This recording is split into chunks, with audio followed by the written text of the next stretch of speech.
Hello and welcome to Review to a Kill, the James Bond retrospective podcast where we rewatch every Bond from Connery to Craig to review and rank each one. I'm your host, Special Agent Sedgwick, and returning for this debrief is an agent that would have just passed on Terry Hatcher. Chris Carter. Today, we are reviewing The World Is Not Enough, the 19th Bond outing from Eon Productions, titled after Bond's family motto from On Her Majesty's Secret Service, and thankfully, the last in the 3-film deal with BMW. Babs Brock came up with the initial idea and hired writers Neil Purvis and Robert Wade to flesh it out. These two would work on every Bond film to date after this and the first Johnny English film. Really? They did the first Johnny English film, that horrible Mr. Bean Bond parody? Yeah. It was alright. The writers again mined material from the scrap 93 Dalton Bond film Reunion with Death. The film premiered at the Fox Bruin Theater in Los Angeles on the 8th of November 1999. Reception for the last Bond of the millennium was mixed at best. It was savaged for mixed acting, predictable plot, and tired formula. The critics were getting very tired of the formulaic episodic Bond, and retrospective reviews have not improved. And this film ranks among the lowest on most lists. This movie wasn't good. Made for $135 million, it made $361.8 million in the box office. The film was nommed for a Saturn and 2 Razzies, with Denise Richards winning for Worst Supporting Actress. Yeah. To this day, it's become such a joke that everyone just throws it away like, oh, it's Charlie Sheen's OnlyFans ex-wife. It's not that she's hot. It's not that you can't be a hot female nuclear physicist and it's believable. It's you can't act like you're still playing a high school teen drama and be a believable nuclear physicist. That's right. You can't act like a cheerleader and be a believable nuclear physicist. Sorry. Produced by Babs Brock and Mike Wilson. Pierce Brosnan returning. In Bond news this month, it's been almost 4 years since Craig announced his retirement from the character, and with no news of a replacement, makes this a sad record that's still going. I'm not disappointed by this, because the longer it goes, the newer the Bond will be, and we'll have a chance to have a fresh face. The dots roll out and the Bond theme is smooth and snappy with echoing percussion and phaser effects. The plates are all the same and will be for all of Brosnan's movies, just throwing it out there if you haven't noticed. No, I have. The dot reveals a bespectacled Bond walking the streets of Bilbao, Spain, with the Guggenheim in the background. At a Swiss bank branch, Bond is frisked and his gun placed on the desk. The man Bond is meeting is Lachey, played by Patrick Malahide. He offers Bond a seat, and a cigar girl, played by Maria Cucinata, offers him a cigar. Of course. That's literally her name in the credits. This is kind of hilarious. And she had even more scenes before they cut them out, so it's really funny they never gave her a name. Yeah, like why didn't they not give her a name? They do in the novelization. I'm sure they do. Lachey gives Bond a briefcase full of money, saying Sir Robert King will be happy to have it back, minus exchange rates, fees, and other expenses. The cigar girl hands Bond an invoice asking if he'd like to check her figures, to which Bond replies, he's sure they're all there. Bond cuts to the chase. He doesn't give a toss about the money. The report that King bought was stolen from an MI6 agent who was killed for it. Oh yeah, Carter, remember Harold? Rip. Rip Harold. Another star on the wall. Bond wants to know who killed the agent, and Lachey said he's just the middleman. He's giving Bond the opportunity to walk out with the money, and Bond gives him the opportunity to walk out with his life. The banker says the numbers aren't on Bond's side as his men draw their arms, and Bond says he fails to account for his hidden assets and hits a button on his glasses. His gun explodes on the desk as a stun grenade, and Bond launches into attack mode. He smashes one guard's face onto the desk and kicks another's gut before grabbing his gun and shooting a third with it. It was very quick, but kind of badass. Very believable modern action hero choreography for my Bond, finally. Yeah, stunt coordination in this isn't bad at all. Bond puts a gun to Lachey and says, give me a name. Let's count to 3. You can do that. He starts counting, and Lachey says, okay, but you have to protect me.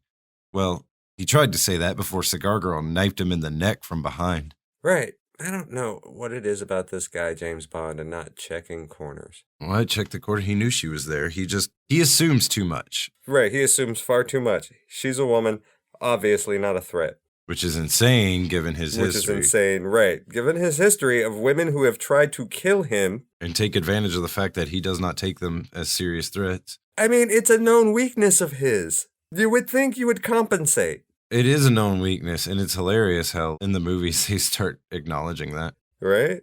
The cops are coming. Bond barricades the door. A guard pops up and cocks his gun, but a sniper takes him out. The cops bang on the door, and Bond takes a strap from the blinds and anchors one end on a goon and the other to himself. He then knocks out the window and does what his Bond does best. Jumps off of shit. He does a lot of jumping off of shit. You're not wrong. Think about it. GoldenEye? What was the first thing he did? Right? This Bond is a jumper. He jumps off of tall shit. That's what he does. Cliffs, buildings, precipices, dams, you name it, he's jumping off of it. He's a jumper. The goon he's attached to wakes up as he's pulled towards the window. He grabs the desk, stopping Bond's fall too early. And how long was that blind cord? Do you know, Matthew, I wrote down in my notes, you have 100-foot super high tensile strength because it's got to hold Bond's weight plus acceleration. And it's just long enough to get to the bottom? It was the cord to pull the blinds. How long was that thing? At least 100 feet, because he double looped it around the guard's waist. Well, he had to, because there's that tensile strength you were asking about. Right? But the desk the guard is holding breaks. Planned obsolescence. I mean, too bad it was made of styrofoam. Bond hits the street safely, and that would have been our opener, but it just wasn't enough for test audiences. So moving on, we crossfade to Vauxhall Cross. Inside MI6 headquarters, the money is checked in and scanned. James enters Moneypenny's office, and she asks if he brought her anything. Chocolates, an engagement ring. He gives her the cigar he got earlier. How romantic. Moneypenny knows just what to do with that and throws it away. And Bond leans in, almost for a kiss, and says, "The story of our relationship. Close, but no cigar." I don't know if it's because I have a crush on this particular Moneypenny. You're going to say that next movie too, aren't you? Probably, because I said it last movie. And the one before that. She's fucking hot, dude. I don't know what it is about her and her flirting, but I would bang the shit out of that Moneypenny. Bond's fucking around. I don't know. She does it for you, man. And the pixie cut, magnifique. I liked her curls from the first movie. Yeah, I like the curls, but I like the pixie cut a little better. She is a middle-aged woman. I'm a middle-aged man. Upper middle-aged. Shut the fuck up. Just kidding. M cuts in over the tannoy as per usual and tells Bond to get in. Inside, Bond meets Sir Robert King, a man who thought Goldfinger's drip was the height of fashion. He's played by David Calder, but he's on his way out to go get his money. I like how this M, establishes the same old M tropes. With him gone, M offers Bond a drink. She asks if there was any word on the sniper, and Bond says none, but calls her a she, even though he never saw her, and Cigar Girl was just there knifing a dude. Right. M says the report King paid for was a Russian energy document. King was led to believe that it was actually a report identifying terrorists attacking his oil pipeline. Bond says that doesn't explain why someone wanted him out of that office alive. He goes to take a drink, but something from his hands is having a chemical reaction with the water on his glass. Bond says, "King, the money," and jumps up after the man. Bond runs past Q working on a boat. He screams for people to get out of his way and for King to stop. But it's too late. Security doors are closed, and King approaches his stacks. When he does, a transponder in his pen activates the chemicals on the money, igniting them into a huge explosion, killing the man and blowing a hole in the side of the building, just like the IRA. What? They did that, didn't they? Yes, they did in real life. Look it up. Yes, I do remember that. The IRA definitely attacked MI6 headquarters. I think they got inspired by this movie. I like how this is going to be the first attack on MI6 headquarters, but not the last. Looking out of the hole, Bond spots Cigar Girl on a Sunseeker Superhawk with a sniper rifle aiming at Bond. Some things real quick. How did she knife the dude and get to another roof in time to snipe that dude earlier? Because they are implying that she did. And I know that later Renaud will imply like he did, but what he's really saying is like he could have ordered him dead. And second, how did she know Bond in that huge building would pop his head out like whack-a-mole or that hole would even be blown into the facade. In that single hole. Yeah, like, what the fuck? How did she know that? It was in the script. Did they know exactly where they were going to take the money in MI6 headquarters? Did they know they were going to put it in a closed bomb-proof room which would conveniently blow a hole into the side? Bond chases the girl through the London waterways. He almost flips his insane custom boat a few times. She takes out a river restaurant, and when he passes her, she just turns down a waterway he's already passed because that shit was stupid on his part. You got a jet boat. It's hard to turn that fucker. He doubles back and the chase resumes. She tries to shoot him but sucks at aiming, and he ramps her boat, taking out her gun. He does a sweet barrel roll also. That barrel roll was fucking sweet, by the way. The best stunt in the whole movie. She gets a bigger gun and blows up a random ship with it. Bond continues to wildly flail in his boat and almost hits another one. He then dives under a drawbridge that lowered in between them. Yes, his open air boat has a submarine function for reasons. In case you need to dive under a bridge for about 30 seconds. Bond straightens his tie underwater, and Cigar Girl blows up another boat by ramming it, creating a roadblock for Bond. So Bond heads in another direction and rides onto a fucking street. He's just using his afterburners to propel him over the roads and not for a short distance, while cops just chase his bat boat. That looks like Tim Burton from the 80s designed it. It sure does. He destroys a fish market and a restaurant as well. Fuck eateries. Get out of the way, people. Rocket-powered boat coming through. I'm really glad Grandma Gertrude wasn't at that table. She never would have dodged that in time.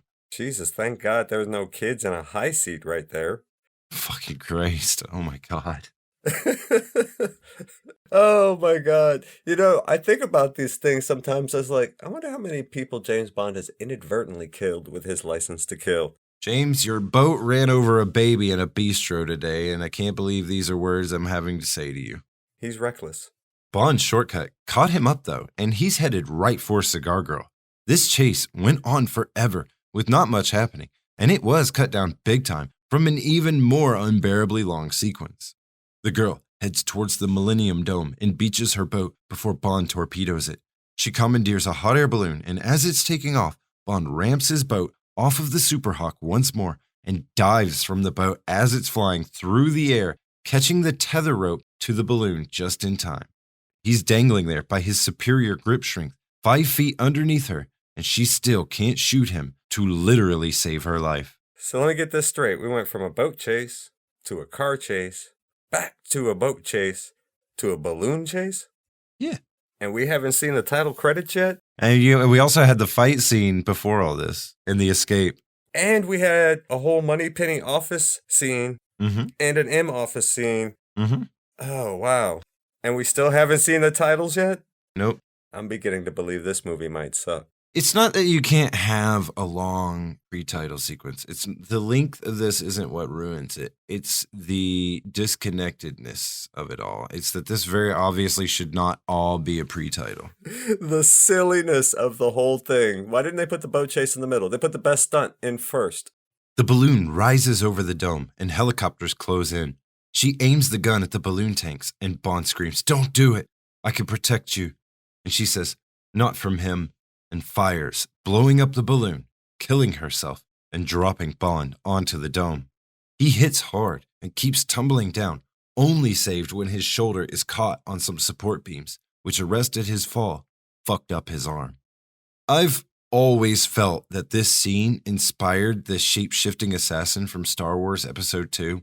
Very similar shots, the woman assassin, the outfit colors are very similar. Oh, yeah. The outcome is very similar. Yeah. Believe it or not, this sequence with Cigar Girl and Bond is incredibly similar to the shape-shifting assassin sequence from Episode 2 of Star Wars. You know, I never really thought about that, Matthew, until you just brought it up just now.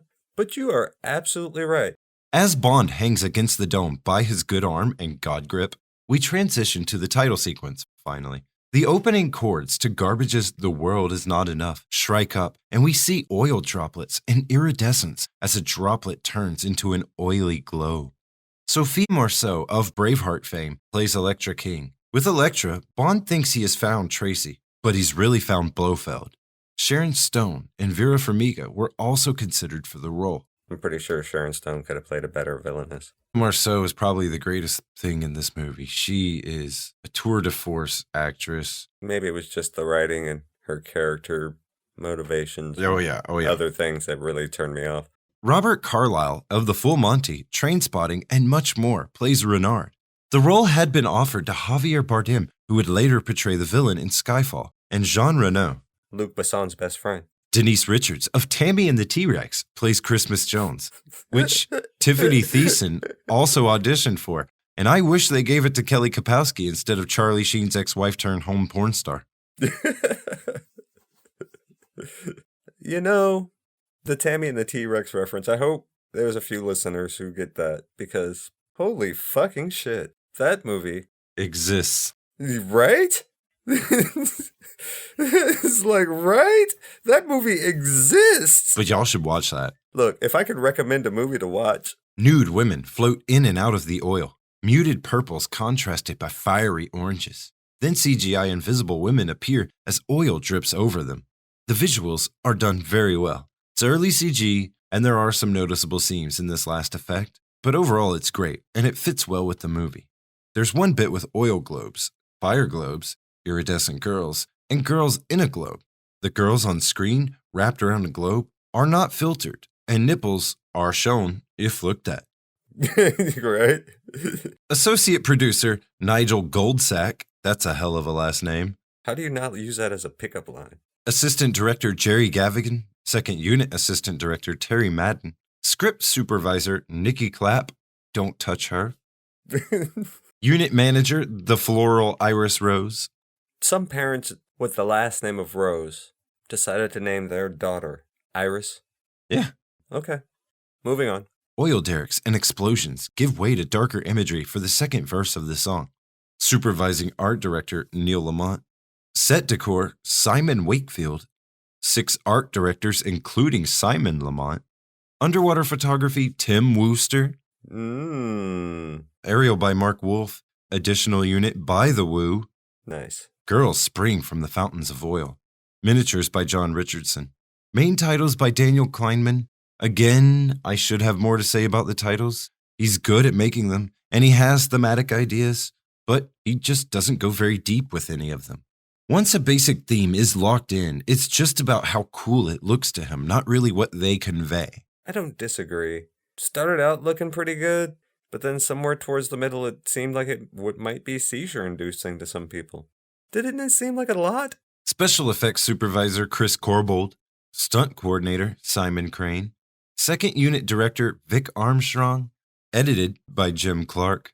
Director of photography Adrian Biddle. Production designer Peter Lamont, who's literally been working this franchise since Goldfinger. How is this man still alive? No, I'm just kidding. Music by David Arnold. The World Is Not Enough performed by Garbage. Garbage was a band made out of pop music producers that got tired of making music for other people and wanted to try it out for themselves. Because of that, this song is an over-polished 90s mainstream radio song built on Bond chords. There's not much technically wrong with it, but no one likes it for the hollow soulless effort that it is. Oh, it is kind of a hollow soulless effort. But it is Shirley Manson, who I like. Line producer Anthony Way, screenplay by Purvis and Wade and Bruce Firestein. At this point, the titles are literally just throwing things at you. Yeah. Like I said, at some point it gets seizure-inducing. Produced by Mike Wilson and Babs Brock, directed by Michael Apted. Joe Dante and later Peter Jackson were initially offered the opportunity to direct the film. The Peter Jackson? Yeah. He was directing back then? They were impressed with one of his early films, and then they saw Frighteners, and they said, no, we out. Wait, Peter Jackson did The Frighteners? Yeah. I love that movie. Crazy. That's actually the film that made sure that he would never direct a Bond film, because they thought it was immature. It is immature. That movie's great. I like how Peter Jackson's Frighteners made them think he's too immature, but Joe Dante's Gremlins, yeah, give him a Bond film. Yeah, that's pretty incongruous right there. Gremlins 2 had been out by this time, so it's not like they didn't know. Right? Apted directed Coal Miner's Daughter, Gorillas in the Mist, and Nell. His wife rewrote a lot of the female dialogue. So yeah, this movie should have been amazing because of the 3 movies I just told you, if you haven't seen them, they're all bangers. They're all masterpieces. They're all like, give me awards, please. I think every one of them won a Best Picture. Crossfade to a puddle, reflecting a Scot on bagpipes. The funeral scene here uses the chapel at Stowe School in Buckinghamshire. The school itself can be seen in Indiana Jones and the Last Crusade and Stardust. We see Sophie Marceau's Electra King crying at her father's funeral. She hugs him, and then we cut to MI6 headquarters at Castle Thane, the in real life Eileen Donan Castle at an inlet in Dorney. Now, this was used in Braveheart and Elizabeth the Golden Age.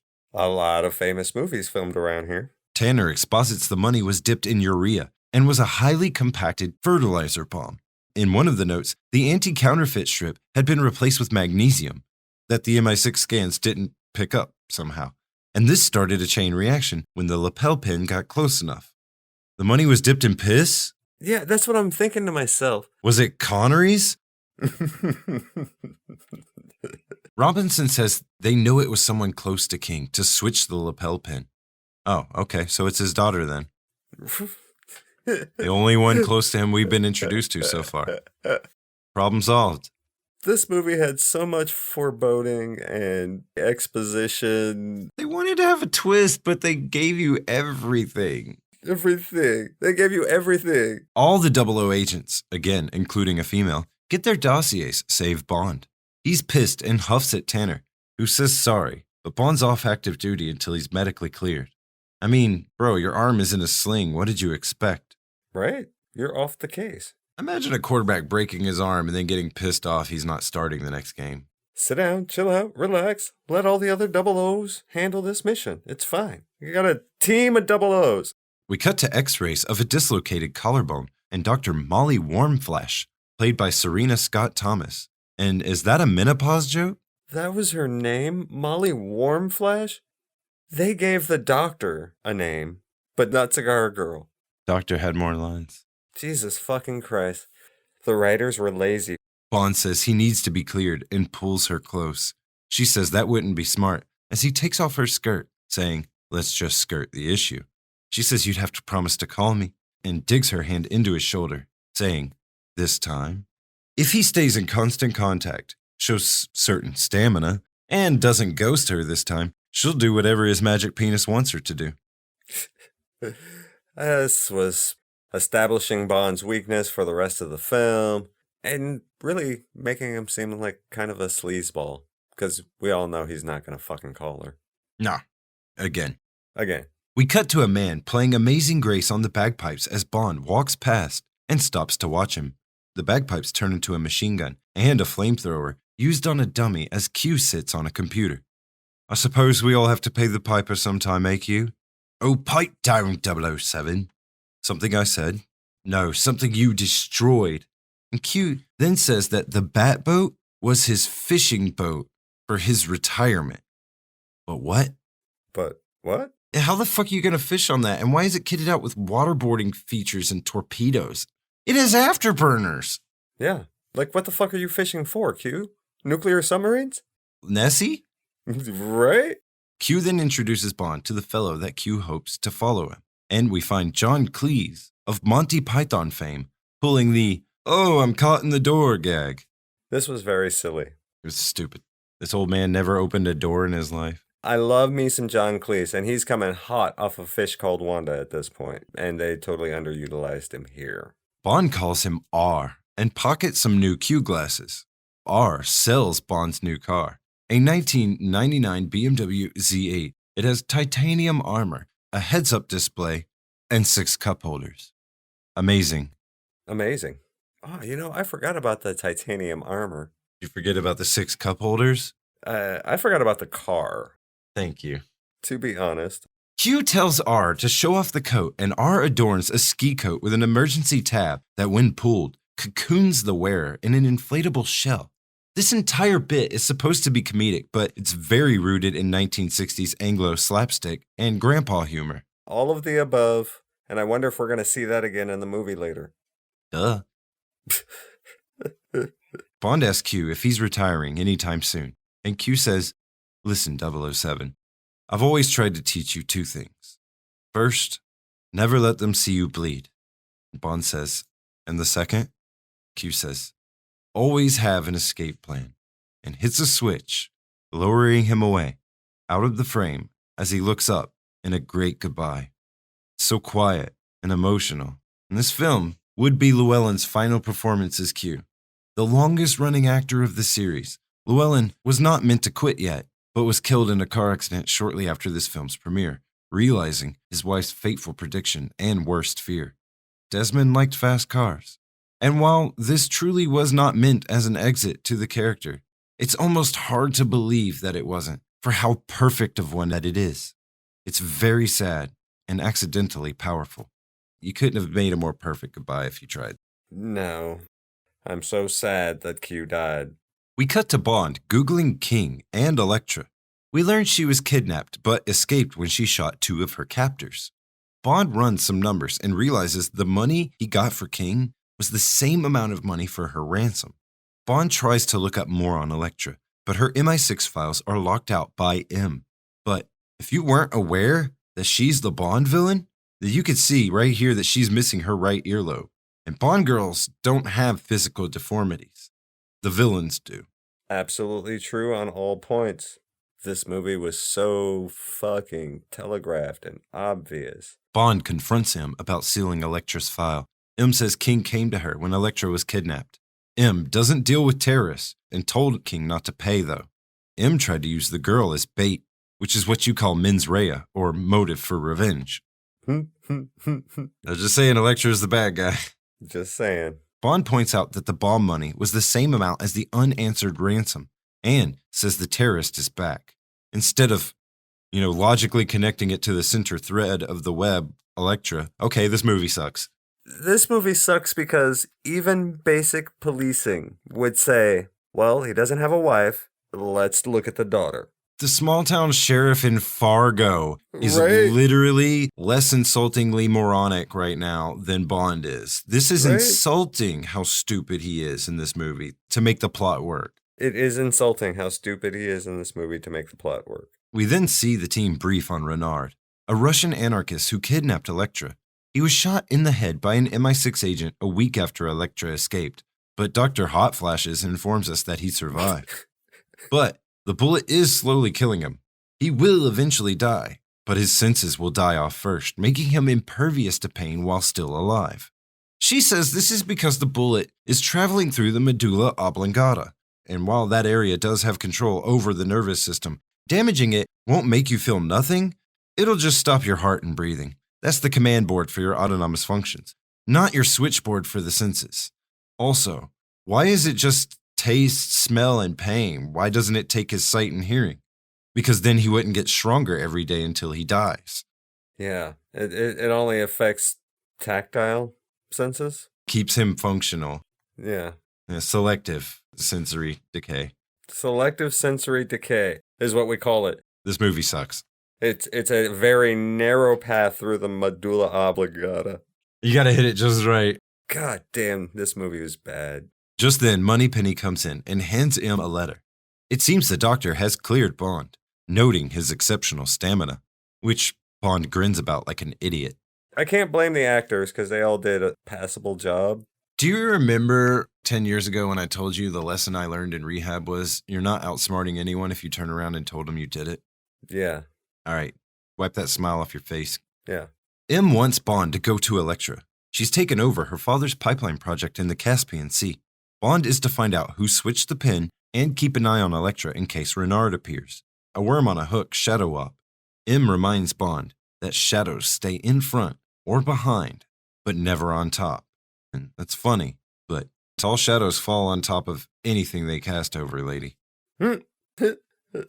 Right? A shadow can be on top of something. I've got a better metaphor for you. The tall shadow of large men fall on top of all women. Da-na. All right, I'm done. I've got a better metaphor for you. Don't fuck the girl. And then it just cuts. Hard cut to establishing oil fields of Azerbaijan. Bond drives along the derricks of Baku and into the forest. where he spots a King Industries Ecrowheel 2 cleaning the tree line with a dangling giant buzzsaw setup hanging below it. Bond pulls up to the pipeline construction site, demanding to see Elektra. A man named Davidov, played by Ulrich Thompson, tells him that she's in her office in Baku, just for her to immediately arrive in a Eurocopter Dolphin 2 behind them. How convenient. Like it was timed. How convenient. There's a mass protest of villagers against the pipeline, rushing to robble at the new boss. She exits the chopper and walks through the protesters to pray in a chapel that they built as a set. Like, it's not real, but it looks amazing. No, it does. They did an excellent job on the sets. This movie just goes to show you that production value does not equate a good movie. But GoldenEye goes to prove that production value goes a long way in making a good movie better. Yes. Yes, it does. Elektra walks out and announces they'll build the pipeline around instead of through, and the villagers cheer. The foreman, played by Omid Jalili, the greatest jail warden ever in The Mummy, released this same year, says, "Whoa, that's not in your father's plans." And she says, "Fuck my father's plans." And seriously, they aren't hiding this supposed twist at all. It's beyond telegraphed. It's bad, right? Elektra recognizes Bond from her father's funeral and knew M was sending someone. They introduce formally and chit-chat a little. She reveals her mother's family found this oil generations ago, but the Soviets came in and plundered. Bond notes driving past the Soviet mess on the way in. So it's not even her father's oil. Yeah, she hates him. She makes it pretty clear. She also hates MI6 and says her father relied on them twice before and she won't make that mistake a third time. Red flag. Right? Sounds like she's trying to get rid of you. Has anybody looked into Elektra yet? She tries to ditch him to check the survey line, and Bond says he's always wanted to check survey lines. She hopes he can ski then, but he came prepared for a cold reception. Good thing he brought the ski jacket that Q gave him. Is it just me, or does her outfit invoke homage to Tracy's ski ensemble? Her outfit is Tracy's ski ensemble. 100%. Man, they just do not stop repeating themselves. You know, I think they just look back at the shit that worked, and then they'll cram it into the new movie, not looking at it to see if it worked. They're just like, oh, it worked in this movie, it'll work in this one. If it was like one thing here and there, it would be homage. But the fact that every film is constantly crammed with plot elements, story devices, characters, places, even outfits. Almost every girl introduced in a casino or shown in a casino has had a dress that calls back to Sylvia Trench's. Yeah. It's ridiculous. Also, while meant to be the Caucasus Mountains, this is the Alps, and the ski sequence was shot on Mont Blanc. I thought it looked like the Alps. The chopper hovers 15 feet off the mount, and the pair jump down onto their skis. They ski down a glacier flow, and it's honestly breathtaking. I'll give them that. The location is superb. The 180 pans and masterful camera work just add to the magic, along with the score. Vista-wise, it's the best ski sequence so far, in my opinion, and definitely the best, at least, since On Her Majesty's Secret Service. Yeah, oh no, definitely. It's a great ski sequence. The ski chase wasn't the best, but the ski sequence before they got to the chase, you know, it was a great showing of the Alps. All I said was Vista-wise. Vista-wise, looks fantastic. They get to the marked meeting point for the two ends of the pipeline, and Bond calls it her father's legacy, which she instantly corrects, her family's legacy. And girl, could you please try to hide your vengeful need to spite your father for 1 second around the British agent? Why? Her beauty has him totally bewitched. It does. He cannot see past those perfect cheekbones and those pouty lips. To be fair, Sophie Marceau is super attractive. Beautiful woman who can act like a motherfucker. But she's acting so well that any investigatively talented person would be like, you hate your dad, don't you? Just then, Parahawks come in firing machine guns, and the pair ski off to escape. She heads for the gully, and Bond tries to lead them to the trees. The Hawks drop grenades that set off multiple pyro charges. They even drop them way too far apart to feasibly be aiming at one target, even though they are. None of the snow machines, the Parahawks, give a fuck about Elektra at all, even to pretend. Not one of them even, like, kind of chased after her. No one's even trying to make it look good. Right. Nobody's like chasing after her. Like, aren't they there after her? Fuck the bodyguard. Just shoot her and we can get out of here. Right. She's by herself. Shoot her. It's because she sent them there to kill him. Yeah, well, yeah, I knew that. You knew that. Everybody by this point in the movie, if you're somewhat intelligent, should know that. The Pairhawks shoot, but have goon aim. One crashes into a tree. Some are chasing Bond on the snow, shooting. More are flying around, dropping grenades. Bond keeps pulling sweet jumps. It's chaos. It's not chaos. One guy is 10 feet behind Bond, with Bond dead center and no obstruction, and he still can't shoot Bond with a machine gun.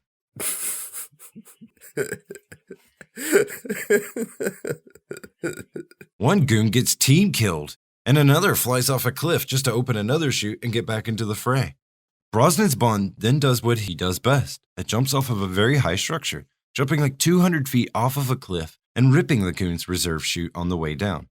Bond lives this. Shit, he's unscathed. The last goon crashes and explodes, and even though there's been constant explosions, this one causes an avalanche that swallows Bond and Elektra, and Bond hits his jacket shell to wrap around them after they're already buried in snow. After they're already buried, and it makes this huge snow cave.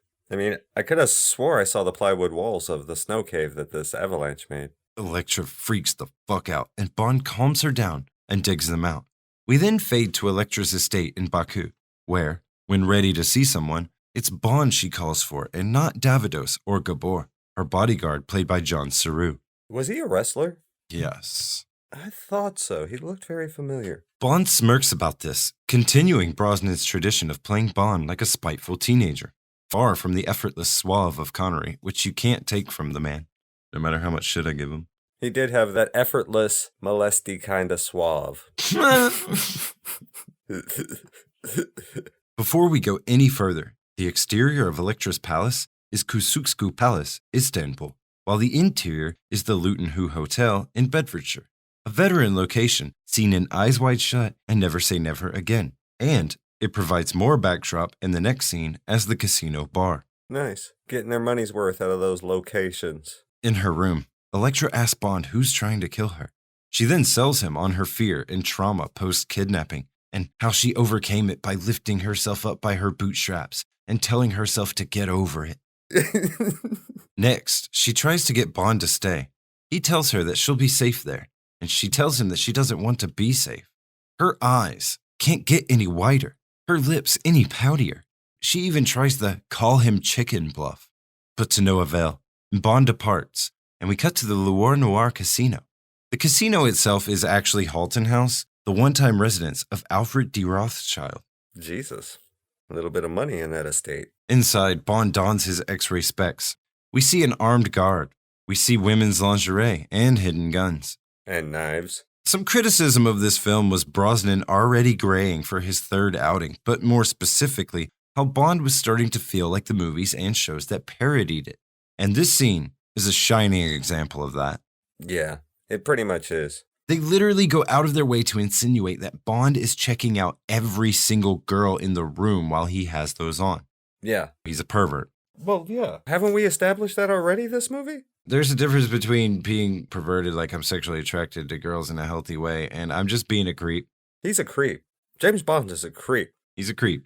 Yeah. The jazz music in this scene is awesome. I love it. And Mike Wilson's cameo is also in this casino scene. Oh, Mikey Boy's in the casino? I didn't see him. Everyone in the place is armed. I mean, everyone, even cigarette girls. It's kind of dumb. Yeah. You're not robbing that casino. Well, you're not robbing anybody in that casino. Bond finds a guy overloaded under his coat and demands to see our old friend Hagrid. He literally commands this hench around like he cuts the man's checks. He does. The hench gets in Bond's face and Bond pins the man's tie to the bar with the man's own knife. Bond then disarms the goon while sipping his martini. The woman behind Bond loves all of this, by the way. Yeah, she had a very nice face. She was very excited that this was happening. All the extras in the background look shocked and she couldn't be happier to be there. Right? I'm in a James Bond movie. That's the look she had on her face. It was very distracting. It felt like it was a party all of a sudden. He's like, hell yeah, we're knifing people to the bar. Hell yeah. Action scene. Hell yeah. Famous music producer Goldie plays Bullion. Get it? Yeah. Old Bullion. Mr. Bullion. He appears telling Bond that Zukovsky will see him now. In his office, Zukovsky is eating caviar and schmoozing 2 women. Bond tells him to lose the girls. Zukovsky suddenly wonders if he's carrying enough insurance and tells James to chill out, which James responds to by pressing his muzzle against Bullion's chest. Bullion pays the girls and tells Bond he'll see him later, and Bond quips that Bullion put his money where his mouth is. Another missed opportunity because it could have knocked his teeth out later. Alone, Zukovsky says he's legit now and offers his own brand's caviar. Bond drops a bandana he says he got from one of the Paragoons on the mountain, but that never happened. I went back and checked. Yeah, because they all blew up. All of them. So, when did he get a chance to grab that? Regardless, it's a Russian Special Services for Atomic Anti-Terrorism Unit bandana. Bond says Renard is back, and Zukovsky jumps up like he heard the word Voldemort. That's 2 in 1. You got 2 in 1. That's pretty good. Zooks exposits over drinks that Renard is ex-KGB. That old chestnut. He's freelance now and could be hired by any of the other 4 competing pipelines. And just then, Elektra enters the casino, and since we're rolling out the hits, why not have her in a low-cut red dress for the casino scene? Okay, the critics are right. They've gotten stuck repeating beats. Right? Zukovsky greets Elektra, telling her father's chair is open and extends her father's 1 million credit line to her, which she immediately throws away in a game of high card draw. Zooks tries to get her to play her father's game of blackjack, but she wants to throw her father's million away as quickly as possible. Either that or it's payment for, some kind of nefarious trade-off later on. Either way, it ain't good. They still should raise a flag. that raises some sort of psychological red flag. I thought Bond was a brainy guy. He got big brain, right? This is the best spy in the world right here, baby. Fucking oblivious moron. Oblivious. Zooks tilts his head like, okay, lady. And Bond tells the dealer to burn the top 3 cards and insists that she not play. And she repeats a line from the title song, "There's no point in living if you can't feel alive." So anyway, ace trumps queen, Zukovsky wins, easy come, easy go. Red flag. Yeah, anyone who says shit like that to you, by the way, needs pills. Therapy. They need therapy. I'm telling you that right now. There's no point in living unless you feel alive. Yeah, I feel life is worth living. Does that mean I go around quoting My Chemical Romance to people? No, I'm fucking 40. Right? No. Get that shit out of here. What's wrong with you? Are you about to cut yourself? I bet she does. She says all the things a cutter does. I mean, she does. She cut her own ear off. Yeah. She spent 3 hours getting ready to flip 1 card at a cost of $1 million. I mean, really, it was to pay him off for some bullshit later, but whatever. Not caring that the worst spy ever might even catch on if she doesn't stop openly doing shit that looks like she's just spiting her father. Sorry. I'm sorry. It's just so funny to me. But please continue. And all of this was really just to get back in control of Bond again. Yeah, she's spoiled. She's a spoiled little girl who wants her way. And that's a horrible motivation for a villain. She's trying desperately to get him into her bed and not out snooping around. We then cut to burning rocks, dark lighting, and heavy ominous music. We meet Robert Carlyle's Renard as he steps out of the flaming rocks. Renard exposits that for thousands of years, Hindu pilgrims journeyed to this fictional place to witness the miracle of the natural flames that never die, and to test their devotion to God by holding the scalding rocks in their hand as they say their daily prayers. While he rambles, he's holding a scalding rock and feeling nothing.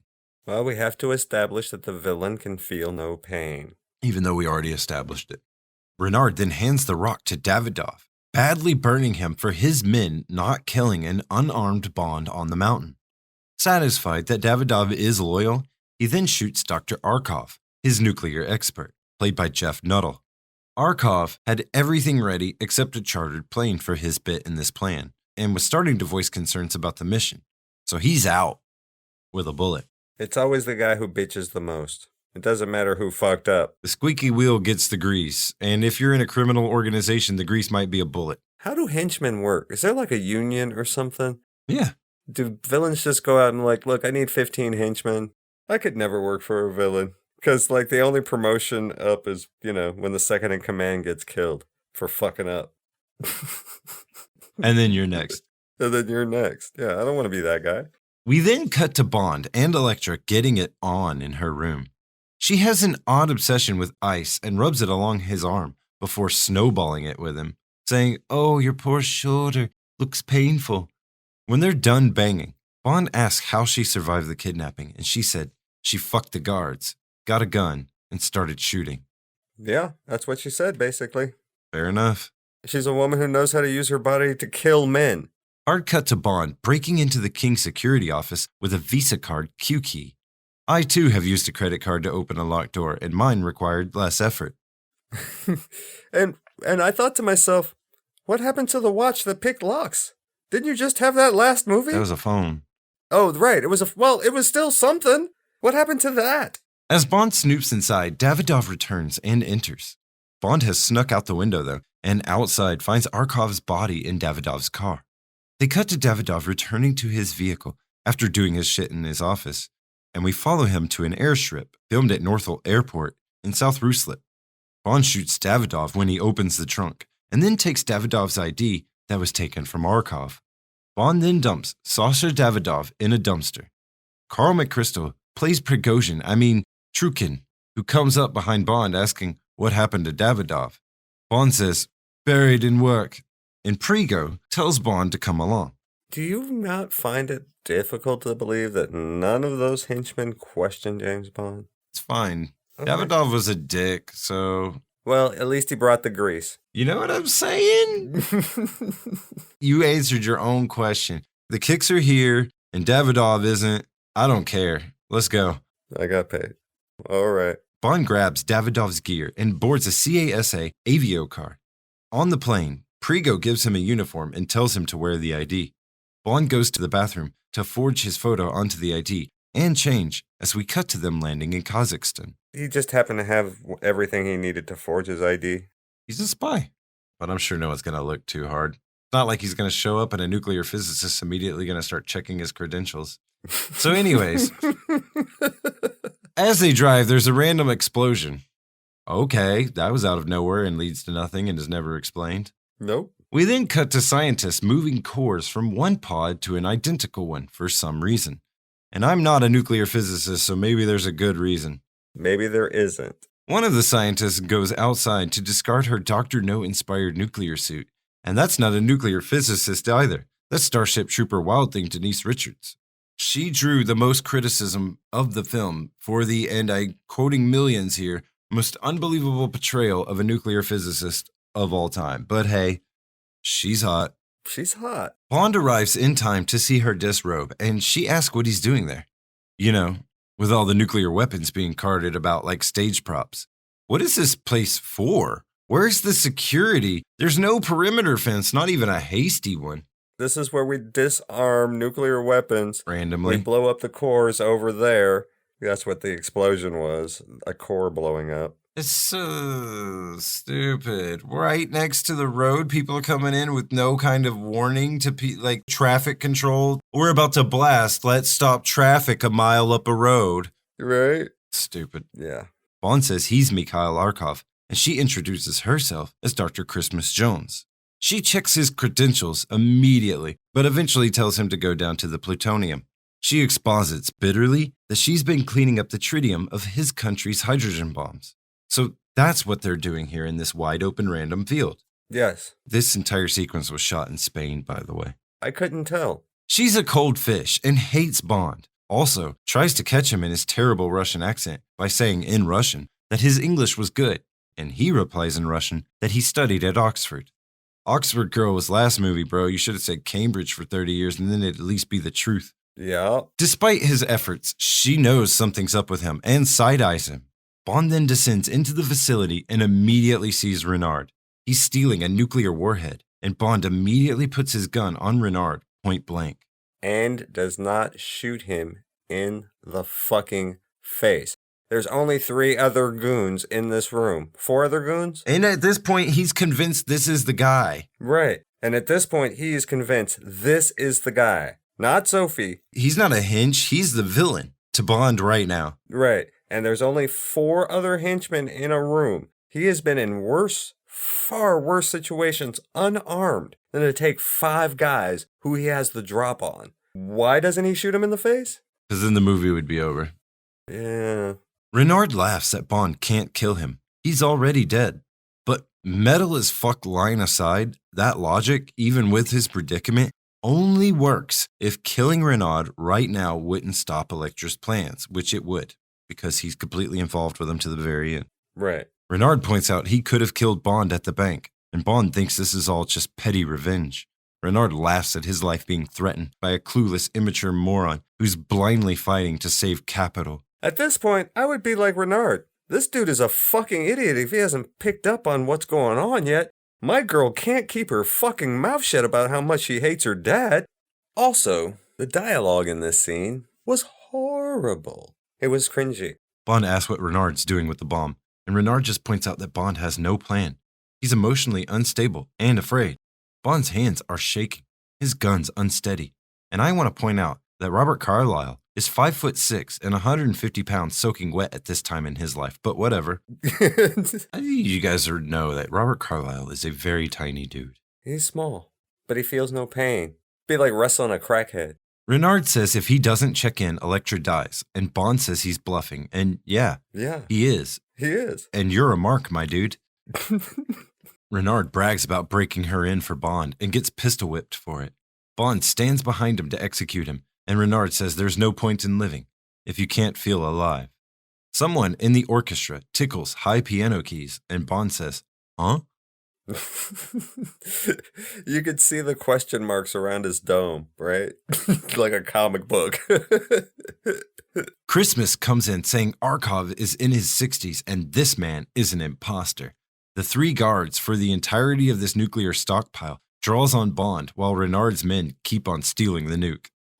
Yeah, that's the other thing. You have an imposter down here with a nuclear weapon. You don't recognize any of the other guys down here, but fuck it, let them keep working. Just stop that guy. But because Bond is still thicker than London fog, Renard says, you had me, but I knew you couldn't shoulder the responsibility, and digs into Bond's injured shoulder, just to say, seriously, bro, how have you not figured this out by now? She's still fucking me. God, you're dumb in this movie. Renard then mows down the 3 guards. During the chaos, Bond grabs Christmas and makes for an escape while Renard makes with the bomb. They seal the heroic duo in, and Bond admits he's working for the British government. What you could have said first thing. He's an imposter. I work for the British government. He probably could have said that to her when he got there. I mean, she seems like she's an American. It's like, I work for the British government. I'm pretty sure these guys are here to steal a nuclear bomb. Oh, well, let's check that out. Let's open with that. I mean, even if you're full of shit, that's something that bears at least checking out. Right. That bears a bit of investigation, wouldn't you think? Bond then fires from his watch a grappling piton barely bigger than a staple on a wire so thin it barely shows on film, which, of course, just zips him up and away. He dives through a closing bulkhead and rolls behind a minecart after killing a goon. He takes the nuclear weapon chip from the dead goon that the goon had taken from their bomb, and Christmas climbs. Bond then kills the other goons and shoots Renard in the arm, so Renard cheeses it. Brosnan chases, dual-wielding, as per his Bond's tradition. He fires a bullet between Renard's eyes, but it's too late, and Renard is behind protective glass on the lift. As he rises, the lift pulls the pin on a bomb with a 5-second timer. So that must be a fast lift.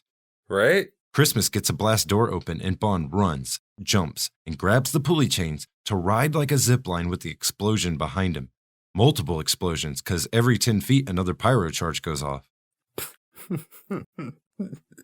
Bond dives in with his back aflame. He rolls it off and they run as everything continues exploding around them, also as per tradition. Yeah, like I said, this whole place is packed full of explosives. Renard mows down the people on the site above as he drives away, and the 2 heroes scramble to a small gas-powered lift that Bond shoots the tanks of. But unlike Cigar Girl, he doesn't explode his tanks, just forms a jet that has enough propulsion to shoot them both all the way up to a ladder near the top, which they exit just before a blast consumes them, of course. Because we're dealing with one of the world's slowest explosions. Outside, Bond sees Renard's plane leaving with the bomb, and everything just continuing to blow up. Jesus, they all dead. Christmas says they won't get far. The bomb has a locator card, which Bond then pulls out of his pocket. Cut to M, looking at a map on her floor and wondering where Renard might have gone given the plane's range.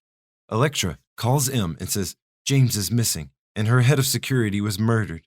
M says she'll send another agent, but Elektra wants M to come herself, saying that she can't help but think she's next. And no one bats an eye at this. M is an old woman, and she just offered a field agent. This is sus as fuck. First of all, your boss is taking this a little too personal. A little too close, boss. I'm going to have to call you off this case. You cannot go out into the field. Look at you. Sorry, boss. No. We will send a detachment of well-trained, well-armed young men over to Elektra's house. You sit right down here and enjoy your tea. Well, Tanner does bat an eye, but Ems just says get me out there, so he shuts up. Tanner's got no balls. We then cut to a shameless Windows 2000 plug. Elektra hears a body drop and finds James outside her hallway standing over Gabor. She plays the same old routine, but he's pissed. Her motto being repeated to him, and his shoulder, which she knew about and passed to Renard. He's done it, ladies and gentlemen. He's finally gotten there. The director of this film, Michael Apted, said he most of all wanted Bond to be ahead of the audience, as it's no fun for the audience to be ahead of Bond. And he's right. And he also failed. He's right, and he also failed. Bond mansplains Stockholm Syndrome to her, but he's still definitely confidently wrong. She didn't get Stockholm Syndrome, and it's actually quite obvious. Renard did. Reverse Stockholm Syndrome, essentially. Elektra gets a call saying 10 men are dead at her pipeline, and Bond says that he's coming with. She says, whatever, man. I called him. Cut to Tammy and the Christmas and the clipboard. Pointless insert done. Cut to M arriving and Bond filling her in. He's trying to smoothly tell her that the girl she's personally attached to might actually be their target, and M wants none of it. The texts robble, and they discover a pig in the pipeline is acting strange and not obeying commands. Bond says the bomb's on it, and asks Robinson to get him on the pig station ahead of the bomb. Bond asks Christmas what he needs to defuse a nuclear bomb, and she says, me. But he's defused one before at this point. Whatever, it gets her along. A couple of them, at least, right? Yeah. I know for a fact he defused the one in the circus at Octopussy, off the top of my head. Right. They hop in their pig and start driving ahead of the bomb, letting it slowly gain so they can get at it. The bomb pig has no brakes. It's a low-yield bomb, and she starts trying to remove the core, which she does with no protection right in front of them. From what I understand, nuclear cores are relatively safe. They leave the detonating charge to go off without the core to fuse and jump at 70 miles per hour from the pigs. Again, rip. Or at least most of the skin off whatever side of the fucking ground you hit. The bomb goes off, destroying the pipeline. M thinks Bond is dead, and Elektra gives M her father's pen. Her men shoot everyone, and she takes M for advising her father not to pay the ransom. Hard cut to Bond and Christmas crawling from the pipe. Bond realizes she blew up her own pipeline to cover up the theft of the bomb and make her look innocent. That's why there was only half a core, which was already low yield, to spread some radiation around. When Christmas gave the weight of half of that core, I thought to myself, that can't be right. Because she said, half the core, he's got 6 kilos of plutonium. That's not enough to make a nuclear bomb. And I'm thinking to myself, 6 kilos of plutonium, that's about 12 pounds. So I looked it up. I did, because it was bothering me, physics. The smallest amount for a low-yield nuclear weapon, and I'm not talking like the tactical low yields, I'm talking the bigger low yields, 13 pounds. 6 kilos is exactly enough to make a nuclear bomb. So what we're saying is, this could have been bad. This could have been really bad. Now Christmas wonders what the bad guys are going to do with the other half of the plutonium, which isn't enough for a bomb in their universe. Actually is. And the other thing, they're waving this thing that weighs 6 kilos around, holding it with 3 fingers. I don't know if any of y'all out there lift 12 pounds on a reg. You don't just do it with 3 fingers like it's the smallest thing in the world made of plastic. It's got to have some weight. She also says that she has to get it back, or someone's gonna have her ass. Like, this isn't way above her pay grade now. I'm renaming this movie The Hand Wave Is Enough. Right? Why is she even still here? All right, you've done your job. Go Go away.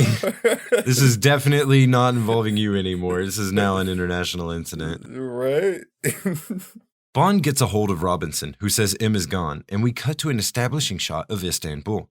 Renard and his men ride a Princess 40 to Maiden's Tower, an 11th century lighthouse at the mouth of the Bosphorus. Here, they've imprisoned M, and here, Elektra reunites with Renard. Renard grabs the core and holds it in his hand, and people have died that way, bro. But he says it's safe and tells her to grab it as well. We then see Elektra chide M before leaving the two, and Renard tells M that M made Elektra by abandoning her to men like him. And if that isn't passing the buck, I don't know what is.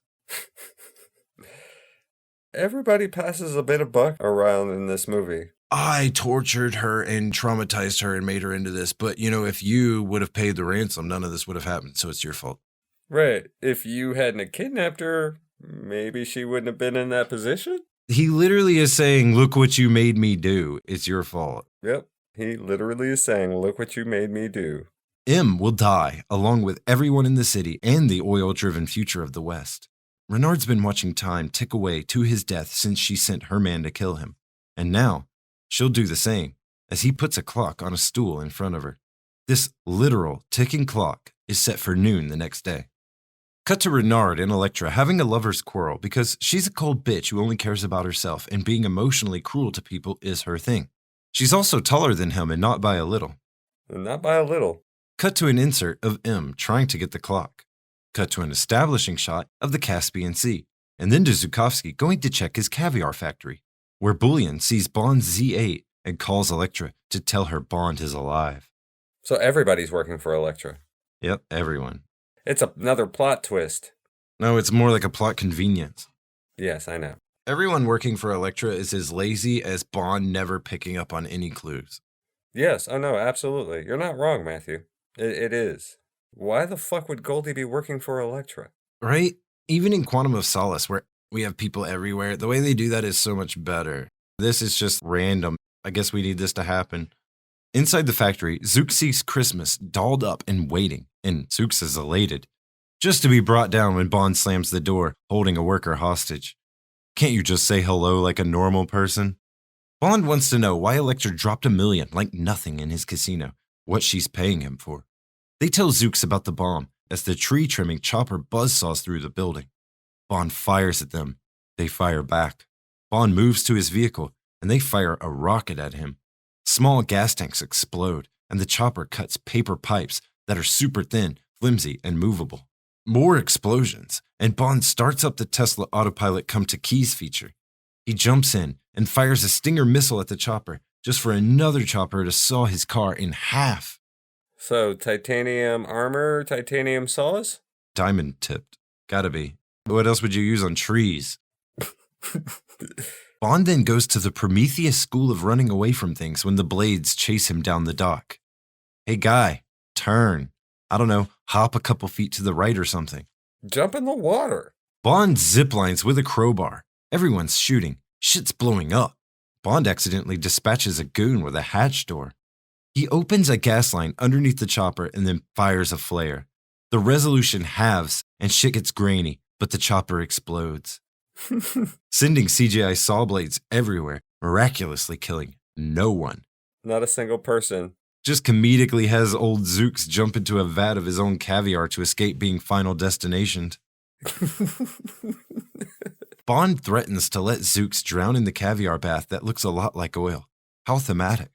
Zooks says the payoff was for his nephew in the Russian Navy, smuggling shit for Elektra in Istanbul, and Bond helps him out. We then cut to Renard, awaiting an incoming Victor III class submarine, and we see it arrive in a sub-base underneath the lighthouse. We then cut again to Zooks, showing Bond through an old KGB safe house.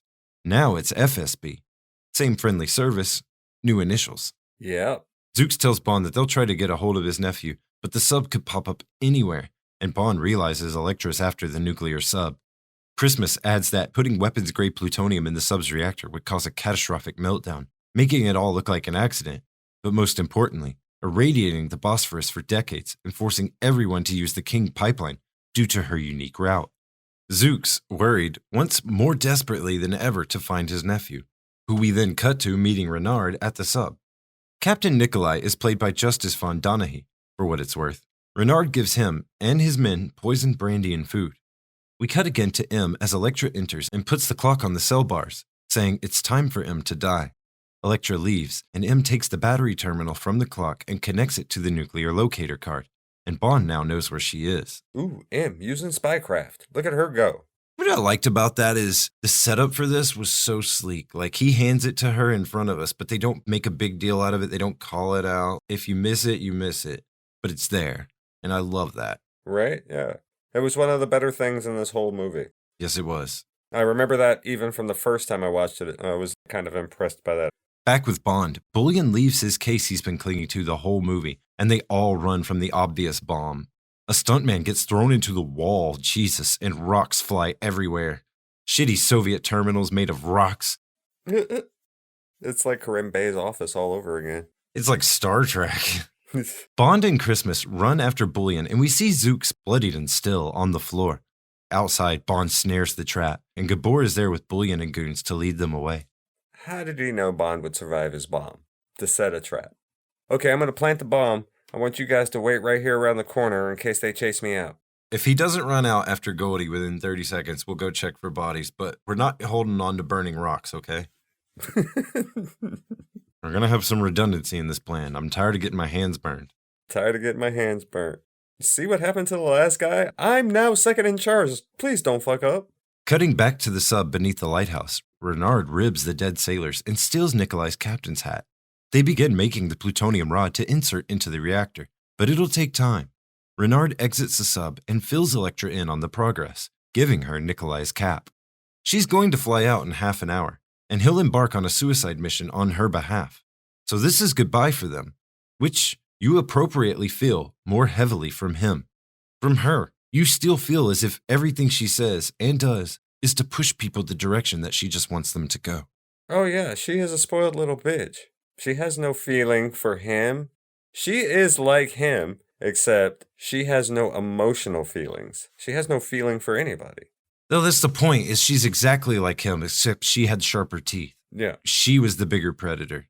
Yeah. Upstairs, Christmas and Bond have been brought up, and Elektra arrives to torture them. Elektra gets jealous of Christmas and sends her to Renard to die on the sub. She could have given Bond the world, but he says the world is not enough. Dun-dun-dun-dun. Roll credits. Movie's over. That's it. He's refusing to look at her almost. He points out that his foolish sentiment is his family motto. Because Bond isn't a code name. More proof. Now go obsess over Darth Jar Jar. Please. James Bond is the man. His family motto is the world is not enough. He has a crest. He keeps a DB7 in the garage. 5. Or 5. I mean, maybe he's got the 7 too. In his garage. At his castle. She then has James latched down to a torture chair with a bolt behind the victim's neck that's pushed in slowly with turns of a wheel. It chokes the victim, but 6 turns will break his neck. It's already been fitted and tested to his size, apparently. Apparently. Bond loves it when it's tailored. Custom fit. Gabor drops Nikolai's cap on the table and leaves. Elektra gloats about her power over men and turns the wheel for the second time.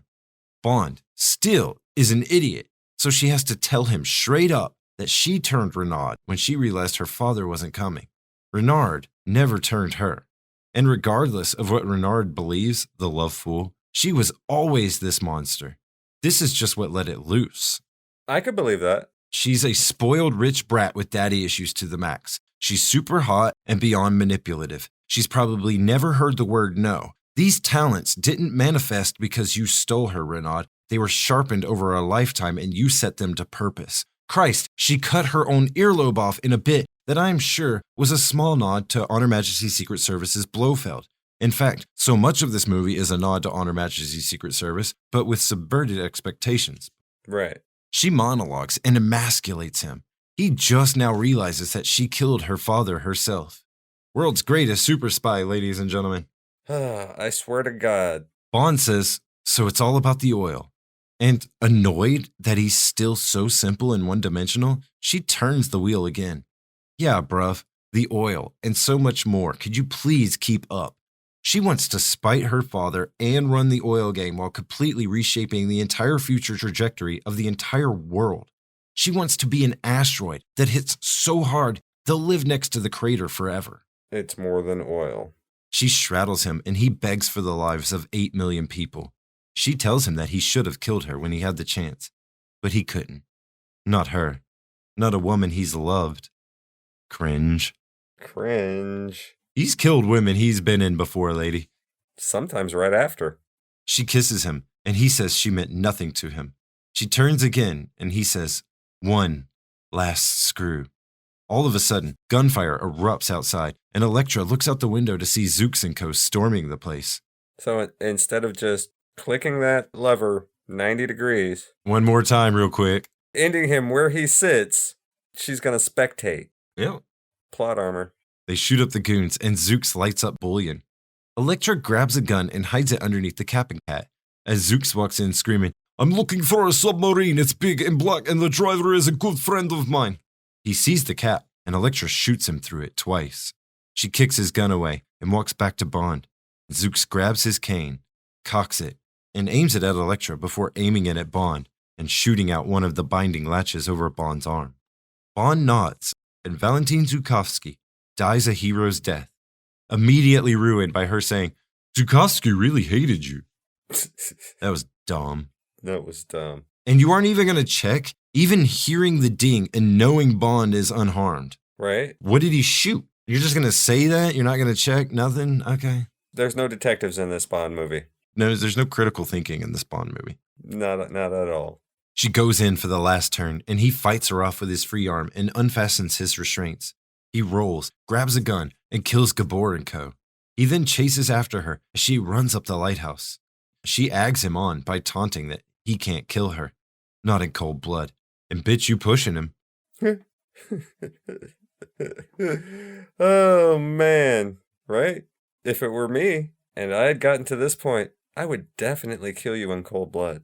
I would be like, I don't know if I could before that, but you're getting me there by saying this. Yes. That line right there is the line probably would have pushed, like, there might have been a point before that line. But that one right there, like, bitch, you don't tell me what I can and can't do. Bond runs past a door and hears M yell his name. He flings the door open and shoots her cell lock open. Bond then corners Elektra in her room. He gives her a radio and tells her to call it all off. But she goes to tell Renard Bond's escaped instead, so he shoots the fuck out of her. And he meant it. He meant it. I'm surprised he didn't empty the magazine.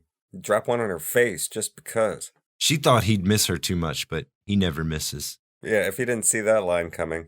M comes in to see Bond caressing Elektra's dead-ass face, as he does. Then he does what his Bond does best, leaping over the high ledge into the water by the sub. He outswims the sub, catches it, and catches the hatch just in time, kicking out the goon closing it. He then catches a goon, lighting a cigarette, and that's bad news with this Bond. Punched in the face. Bond demands to know where Christmas is and rescues her. Yay, I guess. When he says, you thought I had forgotten you. When he said that shit, I was like, oh shit, I had forgotten her. Yeah, I'm being dead serious. I'd like forgotten all about her. I was like, oh yeah, Christmas. I did. I had totally forgotten all about her. We've had to hand wave 2 excuses to keep you here and then get rid of you for a while. Right? We have nothing to do with you in this movie. Nothing to do with you in this movie. The sub dives to 100 feet, but Bond bursts into the control room and yanks down the dive lever. Renard runs in, and Bond uses a goon as a meat shield. Bullets ricochet everywhere, destroying the controls. The sub slams into the seabed nose first, and water starts pouring into the torpedo bay. The ship is flooding, but Bond still has to find Renard, who's opened up the reactor and locked himself in. James loads himself into a torpedo tube and has Christmas fire him out and unlock another hatch so he can enter the reactor room from the outside. He has no pressure suit or oxygen, by the way. Nobody survives that kind of depth on an outside swim. Didn't you watch The Abyss? That'll kill you. Renard is trying to jam the plutonium rod into the reactor, and Bond starts swimming when the compartment Christmas is in floods, but she still has to unlock the hatch for James when he starts turning it. Luckily, after some brief tension, she gets him in though. Bond enters the reactor room and dives on Renard. They are fighting in a sideways reactor room on piping. Christmas is beating the hatch below, about to drown. Bond drops an elbow on Renard and opens the hatch to let her in. Renard swings the plutonium rod upside Bond's head and says, "Welcome to my nuclear family." Cringe. Total cringe. Completely bad.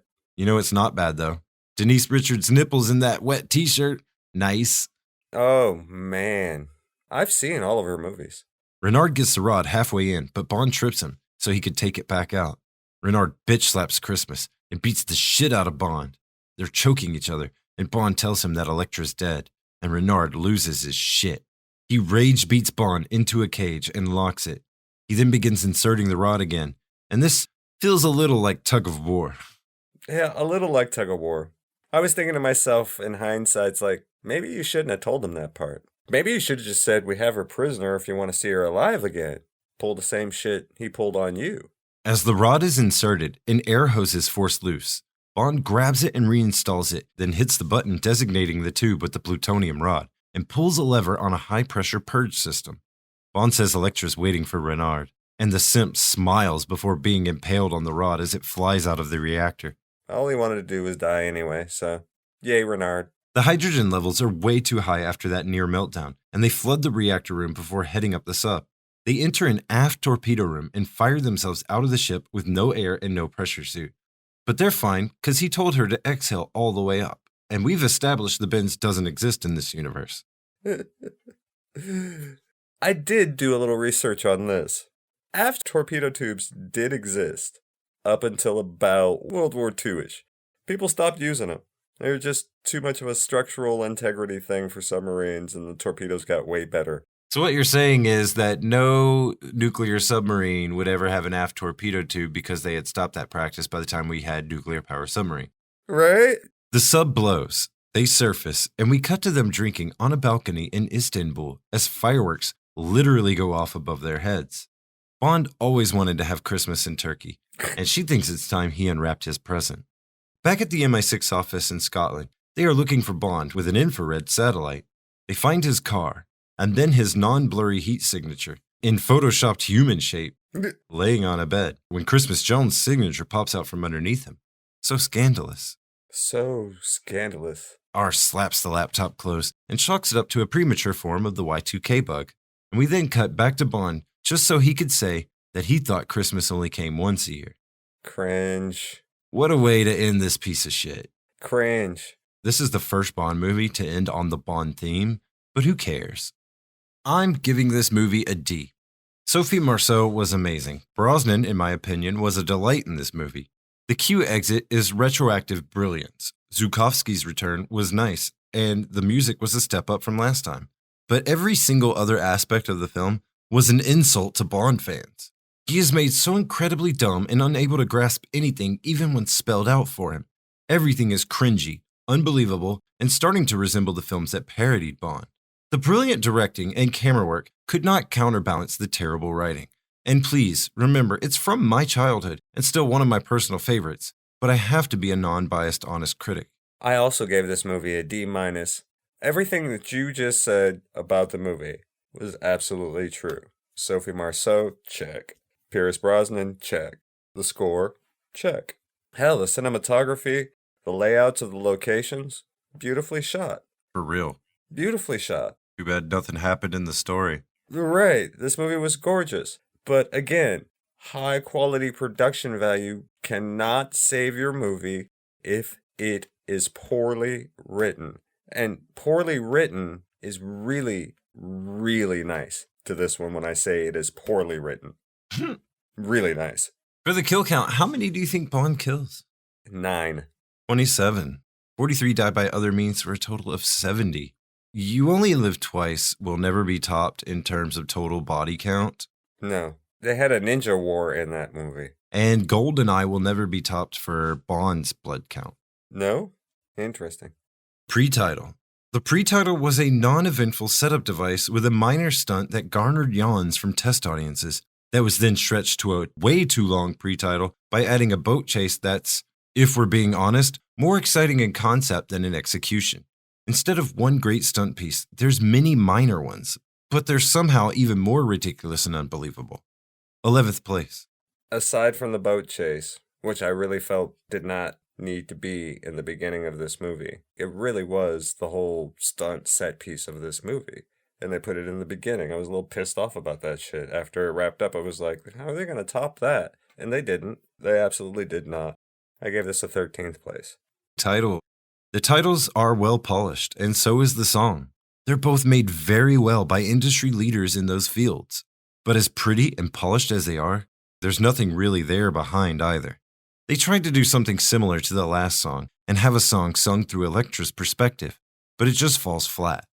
12th place. I myself scored this a little bit higher, just because I like the song. I didn't like the graphics that much, but I did like the song. I'm a garbage fan, but it wasn't their best effort. I gave it a 9th place. Moneypenny pickup line. Bond gives Moneypenny a cigar and almost kisses her. They flirt a little, and later on, she ribs Bond for his other escapades. Pretty standard fare, done pretty well. 7th place. Same sentiment. A little hot. I don't know. She flirts hot. I give her 5th place on this one. It was hot. You have a crush on Samantha Bond, I get it. Yeah, oh yeah. Q gadgets. Q gives Bond a new car with gizmos and cup holders, a ski jacket with a safety ball, and some parting advice. Bond steals some X-ray specs, and his watch is a grappling device made of Superman's hair or something. These gadgets and their introductions were becoming cartoonish and more in line with parody than tradition. We'll miss you, Q. 15th place. Ouch. Knowing it was the last, and how poignant it was, and the best advice Q ever gave Bond, I probably would have scored it a little higher. That being said, John Cleese's introduction just pissed me off because I never liked him as Q. I like the kid from Craig's era better than I like John Cleese. Oh, God, right? But that being said, this was Desmond Llewellyn's last, so I gave it 6th place. Cars. The 1999 BMW Z8 with more cup holders than gadgets. It does have Tesla autopilot 20 years early and gets cut in half, which always makes me smile on the inside, so 10th place. I gave this one 17th place because I forgot about that piece of shit BMW existing till it got cut in half. Main ally, Valentin Zukovsky, a frenemy of Bond's that helps him find Elektra to save his nephew and saves Bond's life before dying himself.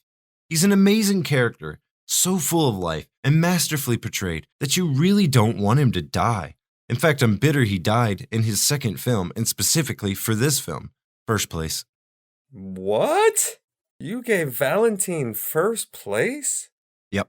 I can dig that. I did like him, and he was likable. So I gave them a 13th place ally, kind of right in the middle. Villains. Elektra King, a billionaire oil heiress that turned her own kidnappers and killed her own father to blow up her own pipeline, to blow up and irradiate an entire sea and coastal cities, so she can control all the oil in the world and take back her mother's legacy from her father while getting revenge on his memory and changing the entire course of history forever for everyone on the planet. Wow, that's a sentence. Sophie is the best actor in the movie. Come at me. This character should have been better, but was written too childish and brash to be as smart as she was. Still played to perfection, grand scope that was about money, power, legacy, justice, and revenge, all in a tainted, misguided, powerful mind. 2nd place. I did not rate her that high. She came off as a spoiled brat who'd like to control men for her own personal gain. That's what made her dangerous. It did make her dangerous. It did make her dangerous. I gave her 17th place. I'm going to just drop it right there. She just did not wow me as a villain. Great actress. It was the writing, Matthew. It was just the writing.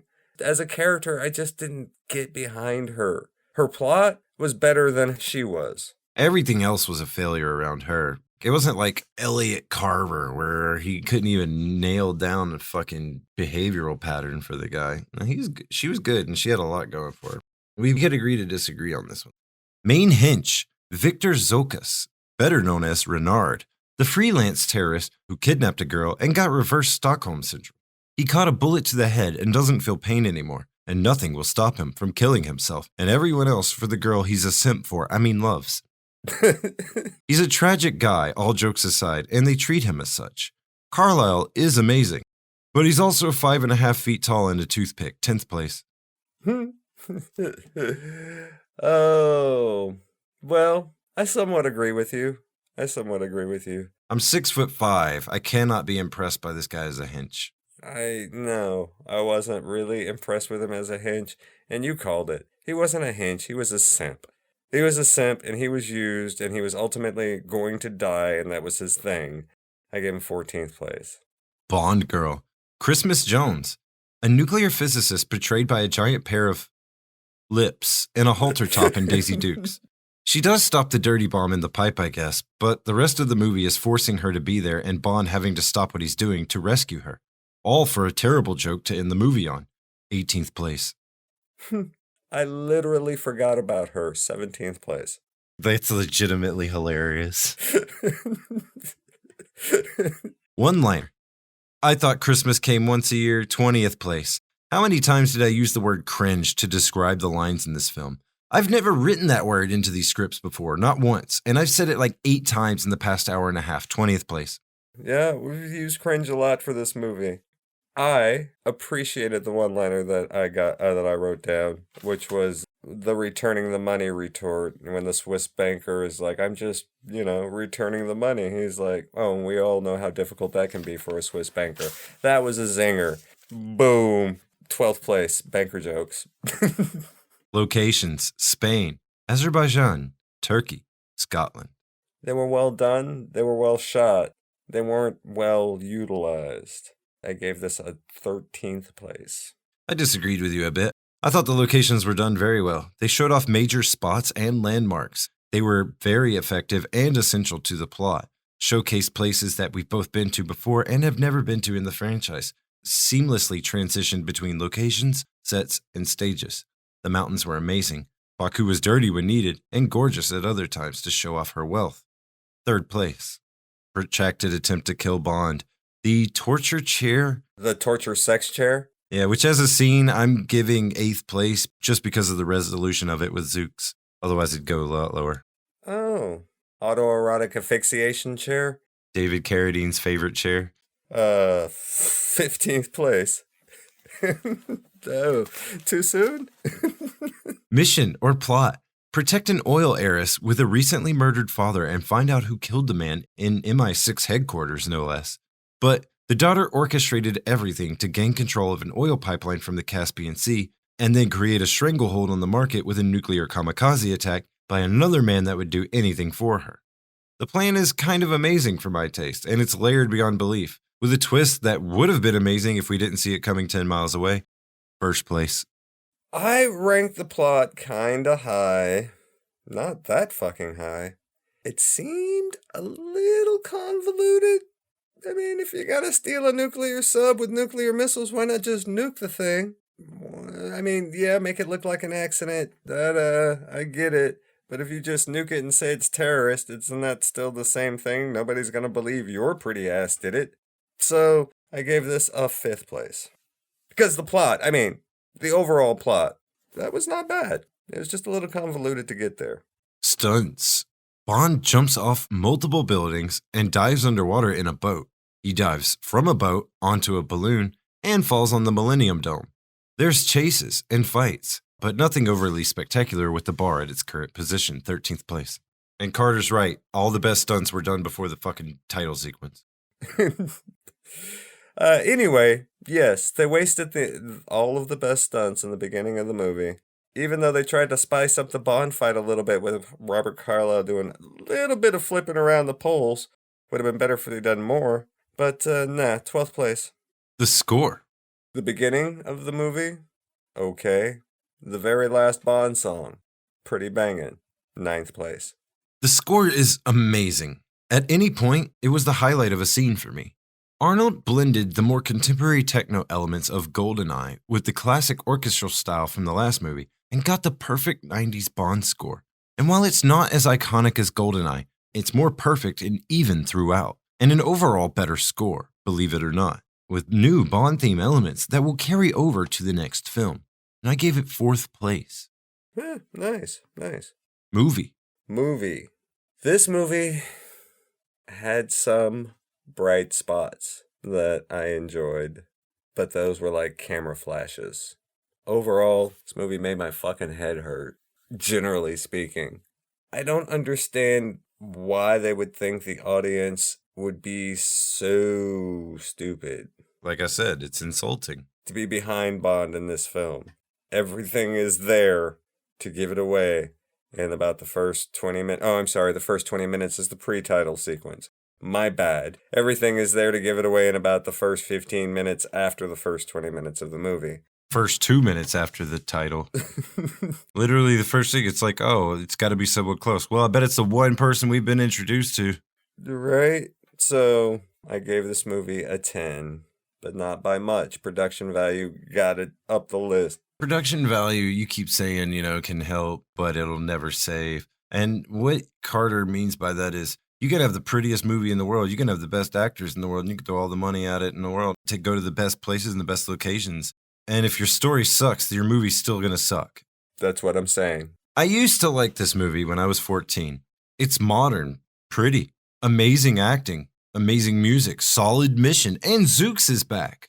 The Bond girl, as the villain, is amazing in concept. None of the failings were on the director or actors this time, in my opinion. Nope. Unlike the last movie that could have been fixed with directorial tweaks, there was no saving this past a complete rewrite. Yep. Richards is no scientist to an immersion-breaking level, and Carlyle, though amazing, is not credibly threatening. Yep. I could smear that dude in his prime. Yep. Again, a lot of potential left on the floor, but this time, the product is far more insulting to me as a Bond fan. They emasculated Bond. They made him look like a clueless imbecile the entire movie. I wanted to give this movie an F before I reminded myself of the good things. And even I am shocked about this, but 18th place. Ooh, tanked. As someone who grew up with this movie, I have a nostalgic, sentimental love for this movie. But as an unbiased critic, this was trash. Yeah. In Matthew's opinion, and he's right, this movie tanked. And it might not have tanked at the box office, but in my heart, right here, it tanked. Oh, it got critically savaged, like I said in the beginning. And if you remember that from the beginning of this review, then you now have your answer as to why. And as they said, Bond will return, and so will we. Until then, I'm Agent Carter. and I'm Agent Sedgwick. Stay spying, y'all.